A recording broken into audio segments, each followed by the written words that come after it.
అమలాపురానికి ఒక విశేషం. మీ లలితా జ్యువెలరీ అమలాపురానికి వచ్చేసింది. డిసెంబర్ 16న బ్రహ్మాండమైన ప్రారంభోత్సవం. లలితా జ్యువెలరీ. ఇప్పుడు ఎవరికి ఊరికే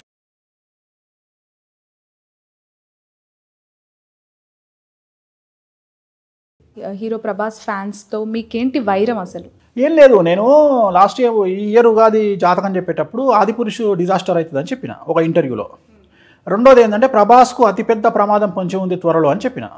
అంటే ఆరోగ్యపరమైనటువంటి ఇబ్బందులు ఉన్నాయని చెప్పినప్పుడు ఇక్కడ ఏం జరిగింది అంటే యాక్చువల్గా నవంబర్ 19వ తేదీ ఈ సంవత్సరం, అంటే ఒక 15 రోజుల కిందట ప్రభాస్ అనే వ్యక్తి భారతదేశానికి వచ్చిండు. 3 నెలలు భారతదేశంలో లేడు. సలార్ అందుకనే పోస్ట్పోన్ అయింది. ఆయనకు ఒక పెద్ద సర్జరీ జరిగింది. ఆ సర్జరీ జరిగిన విషయం మీడియా వాళ్ళు ఎవరు బయటికి చెప్పలే. సో ఏ సోషల్ మీడియా కూడా చెప్పలే. ఇప్పుడు నేనేం చెప్పినా ఆయనకు పెద్ద సమస్య ఉంది అని చెప్పిన. ఆ సమస్య ఆల్రెడీ ఆయనకు వచ్చింది. ఇప్పుడు ఈ విషయం బయటికి రాకపోతే అరే నువ్వు ప్రభాస్కు చెప్పినవి ఏం జరగలేరా అని ఒకటి మెసేజ్ పెడతాడు నాకు. అరే నీ తోలు తీస్తాం రా అని మెసేజ్ పెడతాడు సోషల్ మీడియాలో నాకు. అరే నీకేం తెలుసరా వెధవా, ప్రభాస్కున్న సమస్య ఏంది, ఆయన ఆరోగ్యపరమైన ఇబ్బందులు ఏంది, ఆయన ఎందుకు సలార్ పోస్ట్పోన్ అయ్యింది, రేపు పొద్దున 22వ తారీఖు నాడు సలార్ రిలీజ్ అవుతుంది, అసలు ఆయన ప్రచారానికి వస్తాడా రాడా కూడా నీకు తెలియదు, నువ్వు నన్ను తిడితే నిన్ను ఎట్లా ఆలోచించాలి. సో చాలా వరకు నేను చెప్పినవి బయటికి రావు. సో ప్రభాస్కు వాస్తవంగా హెల్త్ ప్రాబ్లం ఉంది. నేను అదే చెప్పిన. నేను ఏమన్నా 2027 లోపు టాలీవుడ్ ఇండస్ట్రీలో ఒక 2 హీరోలకు ప్రాణగండం ఉంది, ఒక హీరోయిన్కు ప్రాణగండం ఉంది అని చెప్పిన. ఆ టైం వరకు వెయిట్ చేయాలి. రెండోది బయటికి రాకపోవచ్చు, వాళ్ళు కష్టపడుతున్నా బయటికి చెప్పుకోలేకపోవచ్చు. అందరు చెప్పుకుంటారా? ఇప్పుడు అందరు ప్రతి మనిషి తను ఏమనుభవిస్తుండో బయటికి చెప్పుకోడు కదా. ఒక క్యాన్సర్ వచ్చిన వాళ్ళు అందరూ ధైర్యంగా క్యాన్సర్ వచ్చిందని చెప్పుకోవట్లేదు కదా. సో అట్లనే ఆరోగ్యపరమైన ఇబ్బందులు ఉన్న వాళ్ళందరూ నాకు ఆరోగ్యపరమైన ఇబ్బందులు నేను చెప్పారు కదా. సో అన్ని బయటికి చెప్పాలి. బట్ ఒక జనరిక్ క్వశ్చన్, మీ ప్రిడిక్షన్ ఎగ్జాక్ట్లీ అవుతుంది అని చెప్తున్నారు. పూజల్లో 2% లోపం ఉండొచ్చు అన్నారు కదా. క్యాన్సర్ వచ్చి 3 నెలల్లో చనిపోతా అన్న వ్యక్తికి మీ రెమెడీస్ ద్వారా బ్రతికించే అవకాశం ఉందంట. మనం పోస్ట్పోన్ చేయొచ్చు, ఒక 4-5 ఇయర్స్ చేయొచ్చు. అంటే క్యాన్సర్కు ఫస్ట్ కావాల్సింది మానసికమైన స్థైర్యం. అది ఎవడు ఇయ్యడు, నేను ఇస్తా. రెండోది మనకు ఎవరు చెప్తున్నారు అనేది కూడా ముఖ్యం. మనం అబ్జర్వ్ చేస్తే మళ్ళీ అదే అల్లు అర్జున్ డైలాగు, భయపడేవాడిని అల్సర్ కూడా చంపేస్తుంది, ధైర్యంగా ఉండేవాడి క్యాన్సర్ కూడా ఏం చేయలేదని. మనం వాడిని ధైర్యంగా కనుక చెప్పగలిగితే వాడు చాలా రోజు బతుకుతాడు. ఓకే. ఇప్పుడు జబర్దస్త్ పంచుప్రసాద్కు నేను కిడ్నీ పే అయినప్పుడు నేను ₹1,00,000 నేను ఇచ్చిన తెల్లారే జగన్మోహన్ రెడ్డి గారు ఫ్రీ డబ్బులు మొత్తం పెట్టుకొని ఆపరేషన్ చేయించారు. అసలు డాక్టర్లు ఏం చెప్పారంటే 3 నెలల కంటే ఎక్కువ బతకవు అన్నాడు. ఇప్పుడు ఆపరేషన్ అయ్యే 4 నెలలు అవుతుంది. ఈ సేఫ్. ఇట్లా మిరాకిల్ చాలా ఉన్నాయి నా దగ్గర. చాలా మంది క్యాన్సర్ పేషెంట్లు ఇప్పుడు ఏంటి తన లైఫ్ స్పాన్ ఏంటి, అంటే తన ఆరోగ్యం ఎంత వరకు బాగుంది, ఇన్ ఫ్యూచర్ ఎట్లా ఉండబోతుంది అంటారు? అంటే ఇంకా జాతకం చెక్ చేయలే కదా. ఇప్పుడు నేను అనేది ఏంటంటే సర్వైవ్ అయ్యి తను నన్ను అడిగింది ఒకటే, నేను ఆపరేషన్ చేయించుకుంటే బతుకుతానా గురువు గారు అని అడిగిండు. నువ్వు చేయించుకోనా 100% బతుకుతావు అని చెప్పిన. సో ఆ ధైర్యం ఎవరిస్తారు? నేను ఇచ్చేది అదే. నేను చేసేది ఏం లేదమ్మా. నేను చేసేది అమ్మాయిలకు ఒక అమ్మాయి ఒక అబ్బాయితో మోసపోయింది, ప్రేమ అని వాడు మోసం చేసిండు. ఆ అమ్మాయి దగ్గర డబ్బులని లాక్కొని నాశనం పట్టించిండు. ఆ అమ్మాయి ఏం చేస్తుంది, సూసైడ్ చేసుకోవాలనుకున్న అమ్మాయి నా దగ్గరకు వస్తుంది. ఇక నా దగ్గరకు వచ్చినాక జీవితంలో సూసైడ్ చేసుకోదు. ఇక పుల్లాగా తొడగొట్టుకుంటూ వెళ్ళిపోతుంది. ఎందుకు? నేను ఇచ్చే బూస్టింగ్ అట్లుంటుంది, కాన్ఫిడెన్స్ అట్లుంటుంది. సైకాలజీ కూడా చదివారేమో? చదవలేదమ్మా. ఒక మనిషి దేనికి బతుకుతాడో అనేది తెలుసు, ఒక మనిషికి ఏం చెప్తే బతుకుతాడో తెలుసు, ఒక మనిషికి ఆ పర్టికులర్ టైం నుండి బయటికి తీసుకొస్తే ఎట్లుంటుంది అనేది తెలుసు. ఒక సూసైడింగ్ టెండెన్సీ ఉన్న అరగంటలో ఆ మనిషి చచ్చిపోతాడు. అరగంట దాటితే అతను జీవితాంతం బతుకుతాడు. ఈ అరగంట ఎట్లా ఆపాలని ఆలోచిస్తాను. ఈ అరగంట అతను ఇట్లా మరీ ముఖ్యంగా ఇట్లాంటి ప్రాబ్లమ్స్ ఫేస్ చేసేది అమ్మాయిలు. మగవాళ్ళ కంటే అమ్మాయిలు. మగవాళ్ళ అటెంప్ట్ ఇప్పుడు ఫెయిల్ కాదు, కానీ ఆడవాళ్ళ అటెంప్ట్లు చాలా ఉంటాయి. అంటే ఒక మగవాడు సూసైడ్ అటెంప్ట్ చేస్తే టక్కున ఎగిరిపోతాడు, ఎందుకంటే వాడు అటెంప్ట్ చేయడు. కానీ అమ్మాయిలు 4 సార్లు అటెంప్ట్ చేస్తారు. సో వాళ్ళు అటెంప్ట్ చేయకుండా కాపాడాల్సిన బాధ్యత మన దగ్గర ఉంటుంది. ఎందుకంటే వాళ్ళు ఎవరికి చెప్పుకోలేరు. సో నాలాంటి వాళ్ళకి చెప్పుకుంటారు. నేను అందుకనే బాగా వాళ్ళకి ఏంటంటే టైం ఇస్తా. టైం ఇచ్చినప్పుడు వాళ్ళు నాతో గురువు గారు నాకు ఈ ప్రాబ్లం ఉంది, ఏం కాదు, నువ్వు దేనికైనా సిద్ధం తల్లి, నీకు తిరుగులేదు, నువ్వు తొడగొడతావు, ఇంకో సంవత్సరంలో చూడు ఇట్లుంటుంది. మళ్ళీ బ్లఫింగ్ కాదు, నిజమే చెప్తా. కాకపోతే దాంట్లో కొద్దిగా మంచి లెవెల్లో చెప్తే ఒక సంవత్సరం కాగానే వాళ్ళే చెప్తారు, గురువుగారు మీరు లేకపోతే నేను ఉండకపోతుంటే ఆ రోజు, ఇవాళ నేనున్నా అంటే మీరే కారణం. సో ఇవన్నీ బూస్టింగ్. దీన్ని జ్యోతిష్యం అనేది కాదరా నాయన. అమెరికాలో ప్రతి రోగానికి ప్రతి సమస్యకు అక్కడ కౌన్సిలింగ్ సెంటర్. అంటే గిట్టని వాళ్ళు కొంతమంది ఇలా చెప్తూ బ్లాక్మెయిల్ చేస్తారా, హైజాక్ చేస్తారా వేణుస్వామి గారు అంటూ ఉంటారు. ఎవరిని చేయాలి నేను బ్లాక్మెయిల్? అంటే ముందస్తుగానే కే అక్షరంతో అరెస్ట్ అవుతారు, లేదంటే ఇట్లా రెమెడీస్ ఇస్తాను, ఏం లేదు. చచ్చిపోతారు. కొంతమంది వెధవలు ఈ సబ్జెక్ట్ అడ్డం పెట్టుకొని ఈయన ఇది ఎందుకు చెప్తాడు అది ఎందుకు చెప్తాడు అని విమర్శిస్తారు. ఇంకొక విషయం, మీరు అబ్జర్వ్ చేస్తే నేను ఇవాళ వరకు ఎవరి గురించి మాట్లాడినో వాళ్ళు ఎవరు నా దగ్గరికి రాలే. మొత్తం చరిత్ర తీయండి. మీరు ఒకవేళ నేను చెప్పేది నిజమైతే నేను ఎవరి గురించి మాట్లాడుతున్నానో ఆ పర్సన్స్లో ఒక్క పర్సన్ కూడా నా దగ్గరికి రాలే.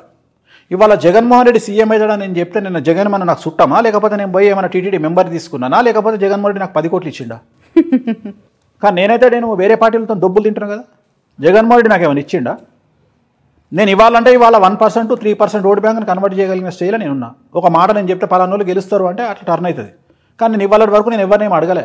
అంటే తెలంగాణలో ఏపీలో ప్రాతినిధ్యం వహిస్తా అనుకున్న జనసేన పార్టీ కంటే కూడా మీరే ఇన్ఫ్లుయెన్స్డ్ అంటే అట్లా ఉంటుంది. ఇప్పుడు జనాలు నాకుండే ఫ్యాన్స్ షేర్ నాకు ఉంటుంది కదమ్మా. సో ఇదే హెడ్ లైన్ ఫిక్స్ అయిపోయింది. పవన్ కళ్యాణ్ గారి కంటే వేణుస్వామి. నేను చెప్పదలుచుకున్న పాయింట్ ఏంటంటే నన్ను ఎంతమంది తిట్టినా నన్ను నమ్మే ఫ్యాన్స్ నాకు ఉంటారు. మౌత్ పబ్లిసిటీ, నేను తెలంగాణ గెలుస్తుంది, టీఆర్ఎస్ ఓడిపోతుంది, కాంగ్రెస్ గెలుస్తుంది అని నీలాంటి వాళ్ళకి ఎంతమందికి చెప్పుంటా, వాళ్ళు ఎంతమందికి చెప్పుంటారు. సో నాకంటూ మౌత్ పబ్లిసిటీ ఉంది కదా. సో నేను ఓన్లీ సోషల్ మీడియాలోనే పులి అంటే నేను సోషల్ మీడియా పులిని కాదు కదా. నేను సోషల్ మీడియాలో ఏం పెట్టినా గత 6 నెలల నుండి సోషల్ మీడియాలో ఒక్క పోస్ట్ లేదు నాది. సో నేను ఏమి యూట్యూబ్ను వాడతలేను, సోషల్ మీడియాను వాడతలేను. మొన్న ఎవరో విమర్శిస్తున్నాను, నేను డబ్బులు ఇచ్చి ఇంటర్వ్యూలు చేయించుకుంటున్నాను. అరే పిచ్చినాయాలా, డబ్బులు ఇచ్చి ఇంటర్వ్యూలు కాదరా, నేను సంవత్సరానికి లాస్ట్ ఇయర్ చేసిన ఇంటర్వ్యూ మళ్ళీ ఇవాళ చేస్తున్నా. డబ్బులు ఇచ్చి ఇంటర్వ్యూ అంటాడు. ప్రభాస్ ఫ్యాన్స్ అంతా కూల్ అయ్యారా ఇప్పుడు? మరి కూల్ కాకుండా నేను చేసేదేం లేదు. నేను చెప్పడం నా బాధ్యత, విత్తనాలు వేయడం నా బాధ్యత. పెరిగినంతగా చెట్టు వీక్కపోతారా, చెట్టు దుంచుకుంటా, నేను విత్తనాలు వేసి వదిలేస్తా అంతవరకే. కానీ నేను చెప్పడం నా బాధ్యత. హెల్త్ ఇష్యూస్, ఏ కైండ్ ఆఫ్ హెల్త్ ఇష్యూస్? పెళ్ళయ్యే భాగ్యం, యోగ్యం లేదు. ప్రభాస్ జాతకంలో పెళ్లి యోగం లేదు. ఓకే, ఎట్లా చెప్పినావు అంటే నాకు తెలుసుకొని లెక్కలు, ఆ లెక్కలు నీకు చెప్పాలన్నా.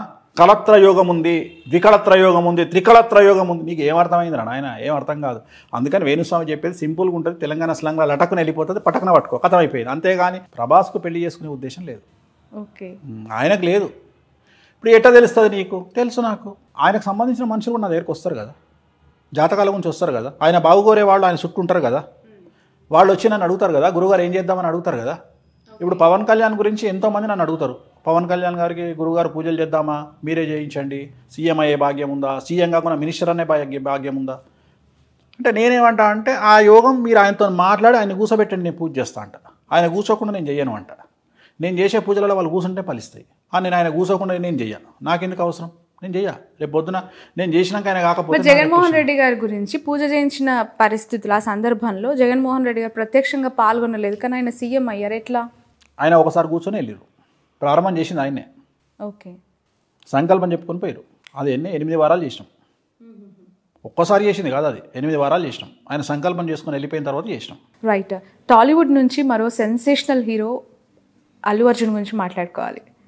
గంగోత్రి సినిమా నుంచి పుష్ప ద రైజ్ వరకు నేషనల్ హీరోగా ఎస్టాబ్లిష్ అవ్వడం ఎలా చూడాలంటారు? ఎప్పుడో చెప్పిన, నేను లాస్ట్ ఇయర్ చెప్పిన, ఆయనకు తిరుగులేదని. The original pan India star, నిజమైన పాన్ ఇండియా స్టార్ ఇండియాలో ఒకే ఒక్క అల్లు అర్జున్.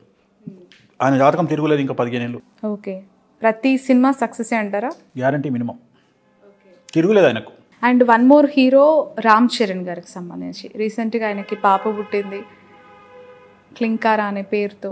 ఇంకా నెక్స్ట్ ఎంతమంది పిల్లలు పుట్టే అవకాశం ఉంది అని చెప్పి ఆ పాప ఫోటో కింద కమెంట్స్ రూపంలో వస్తూ ఉన్నాయి. లేరు, ఒక్కలేనా? ఓకే, ఈ పేరుకి సంబంధించి ఒకసారి క్లారిటీ తీసుకోవాలి. క్లింకారము ఏం లేదు, దానికి ఏం లేదు, వాళ్ళు సెంటిమెంట్గా పెట్టుకున్నారు. అండ్ వన్ మోర్ థింగ్, పుట్టిన టైంని బట్టి, ఆ నిమిషాలు, సెకండ్లు, గంటలను బట్టి పేరు పెట్టుకోవాలా, నచ్చిన అక్షరాన్ని బట్టి పేరు పెట్టుకోవాలి. జన్మనామం వేరు, వ్యవహారనామం వేరు. జన్మనామం వేరు, వ్యవహారనామం వేరు. ఓకే, ఎవరిష్టం వాళ్ళది. అంటే ఖచ్చితంగా జన్మనామంతో లింక్ అయి ఉండాలి, లేదంటే దానికి రిలేటెడ్ సంబంధమే లేదు. జన్మనామం ఎందుకు పెట్టిర్రు అంటే జనాలు మర్చిపోతారని పెట్టిర్రు. ఉదాహరణ చూ, చే, చోలా అంటే అశ్విని నక్షత్రం. సపోజ్ మీ ఇంట్లో ఒక 1970లో మీ ఇంట్లో మీ అన్ననో తమ్ముడో పుట్టిండు, మేషరాశిలో పుట్టిర్రు. వాళ్ళకు తెలియక మేము మర్చిపోయినాము, వాళ్ళకి ఏం నక్షత్రమో తెలియదు. సో జనరల్గా మేము ఏమంటాము, చెన్నయ్య అని చెప్పమంటాం. చూచే, చెన్నయ్య అంటే అశ్విని నక్షత్రం 2వ పాదం మేషరాశి. అట్లనే ఒక అమ్మాయి పుట్టింది, మీ ఇంట్లో 1970లో మీ అక్కనో మీ చిన్నమ్మనో పుట్టింది, ఆమె జన్మనామం మీరు చెప్పారు గురువు గారు మాకు ఆమె డేట్ ఆఫ్ బర్త్ లేదండి కానీ ఆమె జన్మనామం మాత్రం టొక్కమ్మ అండి గుర్తుంది అని నువ్వు టొక్కమ్మ నా అమ్మ టేటో పాపి ఉత్తర కన్యా రాశి 2వ పాదం అని చెప్పి అయిపోయింది. ఉత్తరా నక్షత్రం 2వ పాదం. అంటే ఇవన్నీ కూడా ఎందుకు పెట్టిర్రు ఈ పేర్లు అంటే ఒకవేళ మీకు జాతకాలు తెలియకపోతే డైరెక్ట్గా బ్లైండ్గా పంతుల దగ్గరికి వెళ్ళిపోయి పంతులు గారు నాది టొక్కమ్మ జన్మనామం అండి అనగానే జాతకం చెప్పేస్తాడు పంతులు. ఓకే, అందుకని పెట్టిరు. ఇది చాలా ఈజీ మెథడ్లో పెట్టిరు. కొన్ని ఇయర్స్ బ్యాక్ వెళ్తే వాళ్ళకి అసలు టైం తెలియదు, ఏమీ తెలియదు, అందుకని ఇది పెట్టిరని చెప్తున్నా. ఓకే, ఇప్పుడు టైం తెలియదు కరెక్టే కానీ పుట్టంగానైతే పంతుల దగ్గరికి పోతాడుగా, ఇంట్లో తండ్రి పోతాడు కదా. ఇప్పుడు 1960లో సపోజ్ ఎవరో ఒక పర్సన్ పుట్టిండు, ఆయనకు అసలు జ్యోతిష్యం తెలియదు, జాతకం తెలియదు, వాళ్ళ ఇంటి ఏం తెలియదు. ఆయన పోయి ఏం చేసిండు, అయ్యా సార్ పంతులు గారు నా కొడుకు పుట్టిండు ఇగో పలానా అంటే పంతులు ఏం చేస్తాడు, బిడ్డ చూసి ఇగో నీ కొడుకు పేరు రేవంత్ అని పెట్టిండు. ఏం నక్షత్రం, రేవంత్ అంటే చిత్తా నక్షత్రం, తులారాశి. సింపుల్ వచ్చేసింది. అందుకని ఎక్కడికి పోయినా రేవంత్ అనే పదం, నువ్వు రేవంత్ బిడ్డ జన్మనాం నీ తులారాశి పో, అయిపోయింది. అంటే ఈజీ, చాలా ఈజీ ప్రాసెస్ అట్లా. సో చాలా ఈజీ ఇది.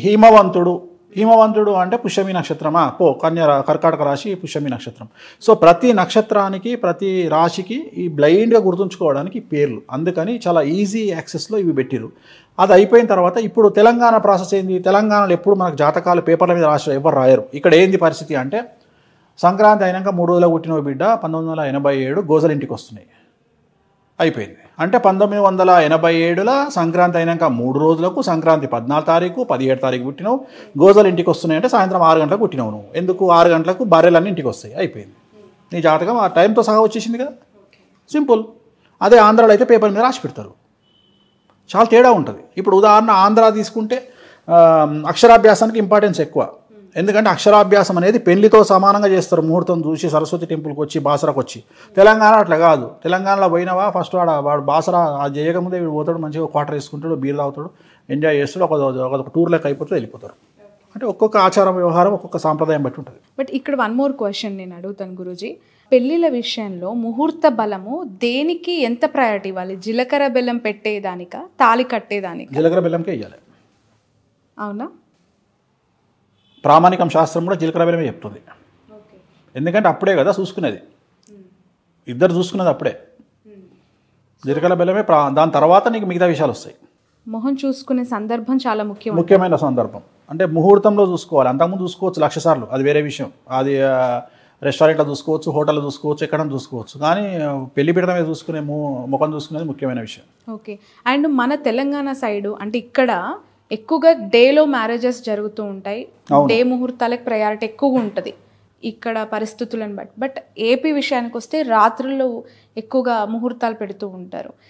బ్రహ్మ ముహూర్తం అంటారు, తెల్లవారుజామున ముహూర్తం అంటారు. డిఫరెన్సియేషన్ ఏం లేదమ్మా, సేమ్ ముహూర్తాలు సేమ్. లగ్న బలం అనేది సేమ్ ఉంటుంది. యాక్చువల్గా అభిజిత్ లగ్నం అనేది ఇట్ ఈస్ ఎక్స్ట్రీమ్లీ గుడ్. యాక్చువల్గా ఉదయం 11 నుండి 12:30 మధ్యలో వచ్చే ముహూర్తం ఈజ్ బెస్ట్ ముహూర్తం. దాన్ని అభిజిత్ ముహూర్తం అంటారు. సో ఆ ముహూర్తాన్ని మించింది ఏ ముహూర్తం ఉండదు. సో ఏదైనా అదే ముహూర్తము. బట్ అక్కడ ఏంటంటే మీకు నైట్ ముహూర్తాలు చేసుకోవడం అలవాటు వాళ్ళకు. ఉదాహరణ రేపు తెల్లవారుజామున, ఇవాళ రాత్రి 2 గంటలకు పెళ్లి ఉంటుంది, ఇప్పుడు రిసెప్షన్ పెట్టుకుంటారు. సో వాళ్ళంతా నైట్ ముహూర్తాలు, అదొక సాంప్రదాయం. చాలా మందికి క్వశ్చన్ ఉంటుంది, ఇవి ఇక్కడ మధ్యరాత్రి పెళ్లి చేసుకుంటారు, నిద్రపోతుంటారు, ఎవరికి అంత ఓపిక ఉండదు. అదో సాంప్రదాయం చెప్తున్నా కదా. ఇప్పుడు తమిళనాడు కనుక అమావాస్య మంచిది అన్నట్టు, వీళ్ళకి అదొక అలవాటు. అంతకుమించి వాళ్ళ పెద్ద శాస్త్రం ఏం లేదంట, వాళ్ళ ఆచార వ్యవహారాలు అంతే, అంతకుమించి ఏం లేదు. ఓకే. అండ్ మీరు చాలా పూజలు కామాఖ్య దేవాలయంలో చేస్తూ ఉంటారు, అనేక వీడియోల్లో నేను చూశాను. ఆ దేవాలయం యొక్క ప్రాముఖ్యత, ప్రాశస్త్యం, లేదంటే గెలుపోటములను డిసైడ్ చేసే ఒక శక్తి ఆ దేవస్థానానికి ఉందంటారు? 100% ఉంది. కాకపోతే ఏమైతుంది అంటే జనాలు వెళ్తున్నారు కానీ ఏం చేయాలో తెలుసుకోవాలి కదా. ఇప్పుడు శక్తిపీఠాలలో క్రియాపీఠం, ఇప్పుడు కామాఖ్య అనేది యోనిపీఠం, అక్కడ కొన్ని ప్రత్యేకమైనటువంటి పూజలు చేస్తారు. ఇప్పుడు తిరుపతి ఉంది, తిరుపతిలో వెంకటేశ్వర దగ్గర పోయి దర్శనం చేసుకుంటే చాలు, మనం అంతకుమించి ఏం లేదు. సరస్వతి బాసరా పోయినప్పుడు ఏం చేస్తాం, అన్నప్రాసన, మన అక్షరాభ్యాసం చేస్తాం. నువ్వు అక్షరాభ్యాసానికి పోయినప్పుడు ఆ పూజ చేయకుండా దర్శనం చేసుకుని వస్తే లాభం ఏముంది? అట్లనే కామాఖ్యకు పోయినప్పుడు నువ్వు ఏ పూజకు పోతున్నావు? కామాఖ్య అనేది పేరే కానీ 10 దేవాలయాలు ఉన్నాయి, 10 మహావిద్యలు. అసలు నీకు ఏం కావాలని పోతున్నావు? ఇక్కడ నుండి పొలోమని ఫ్లైట్ ఎక్కేసి కామాఖ్యలో దిగుతున్నావు, పోతున్నావు, దర్శనం చేసుకుంటున్నావు, వస్తున్నావు. మొన్న నాకు తెలిసిన ఒక ప్రముఖ పొలిటీషియన్ పోయింది కామాఖ్యకు, ఉత్తగానే దర్శనం చేసుకుని వచ్చింది. నువ్వు పోయింది ఎందుకు? నీ మీద కేసులు పోతందుకు. నువ్వు పోయినప్పుడు పూజ చేసుకుని రావాలి కదా. నువ్వు దేనికోసం పోవాలి? బగాలంకి పూజలు చేసుకుని రావాలి. పూజలు చేసుకోకుండా దర్శనం చేసుకొని వస్తే నీకు రెమెడీ ఎట్లయితుంది? సో నేను అనేది ఏంటంటే, ఇప్పుడు రాముడి దగ్గరికి పోతే దర్శనం చేసుకొని రావచ్చు, శివుడి దగ్గరికి పోతే దర్శనం చేసుకొని రావచ్చు. కానీ ఇక్కడ ప్రత్యేకమైనటువంటి క్రియలు ఉంటాయి, 10 రకాల పనులు ఉంటాయి. 10 రకాల క్రియల్లో నువ్వు సినిమా హీరోయిన్వా, పొలిటీషియన్వా, బిజినెస్ ఉమెన్వా, ఎంటర్ప్రెన్యూర్వా, నీకు జైలుకు పోయే యోగం ఉందా, లేకపోతే నువ్వు ఎమ్మెల్యే కావాలన్నా, మినిస్టర్ కావాలన్నా, నీకు డబ్బులు కావాలన్నా, భర్త కావాలన్నా, సంతానం కావాలన్నా, ఇన్ని రకాల క్వశ్చన్స్ ఉంటాయి. ఆ క్వశ్చన్కు సంబంధించిన రెమెడీ ఉంటుంది. సో నువ్వు ఆ రెమెడీ చేసుకొని వస్తే సఫలీకృతం అవుతుంది తప్ప దర్శనం చేసుకొని వస్తే సఫలీకృతం ఎట్లయితుంది? సో దానివల్ల ఫెయిల్యూర్ అవుతుంది. చాలామంది పోయి వచ్చినంత మాత్రం డెవలప్మెంట్ కాదు. నీకు ఏం కావాలనో అక్కడ చేయించుకో. నువ్వు 10 రకాల పూజలు ఉంటాయి, 10 రకాల అమ్మవార్లు ఉంటారు, 10 రకాల దేవాలయాలు ఉన్నాయి. నువ్వు 10 గుడులకు తిరిగి దర్శనం చేసుకో. లేకపోతే నీకు ఏం కావాలి? శత్రువు మీద జయం కావాలన్నా, డబ్బు కావాలన్నా, అధికారం కావాలన్నా, వశీకరణం కావాలన్నా, నీకు వశీకరణం కూడా సిద్ధిస్తుంది అక్కడ. ఈ అన్ని అంశాలకి ఒక్కొక్క ప్రాముఖ్యతమైన పూజలు ఉన్నాయా? 10 రకాల పూజలు ఉన్నాయి.